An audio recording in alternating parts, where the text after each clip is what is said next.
morning, grade 4. Our lesson for today is about the present progressive tense. The present progressive tense of the verb is used to express an action going on at the time of speaking. Examples: at this moment, I am praying to give thanks. Number 2, he goes to school every morning.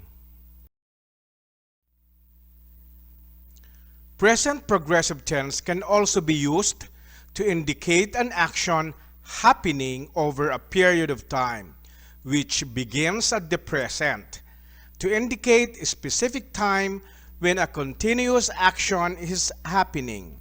Examples: right now, now, at the moment, at this time. Examples: Chef Jasper is working on a fruit recipe now. Number 2, we are discussing the project at the moment. Please take note of the word now and at the moment. The present progressive tense is sometimes used to indicate an ongoing, developing, or future action.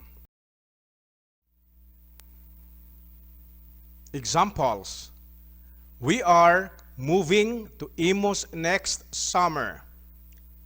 Number 2, Jim's leaving for Bicol this evening. Thank you, grade 4, for listening, and God bless you always. See you again next time.